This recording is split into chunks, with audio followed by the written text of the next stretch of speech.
বগুড়া শহরের ঠনঠনি এলাকায় দেখা মিলল ভালোবাসার এক ব্যতিক্রমী নিদর্শন। বিয়ের প্রায় 2 বছর পর নাতনির জন্য নতুন করে বৌভাতের আয়োজন করেন নানা। অনুষ্ঠানে নাতনির ওজনের সমান কয়েন দাড়িপাল্লায় মেপে উপহার দেন তিনি। আর এই ইচ্ছে পূরণে নানার লেগেছে প্রায় 10 বছর। ঘটনাটি এলাকায় সৃষ্টি করেছে ব্যাপক চাঞ্চল্য।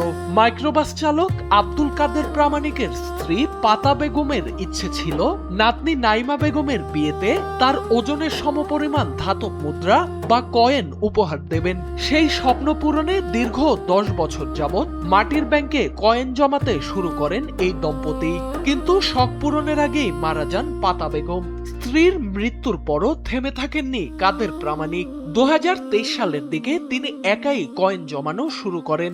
এর মধ্যে নাতনি নাইমার বিয়ে হয় শাহজাহানপুর উপজেলার বেজোরা গ্রামের হৃদয় হাসানের সঙ্গে।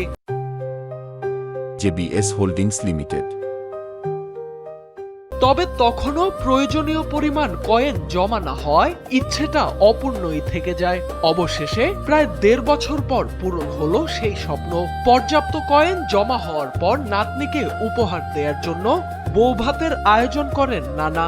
শুক্রবার সন্ধ্যায় নাতনির বাড়িতে বসে সেই আয়োজন।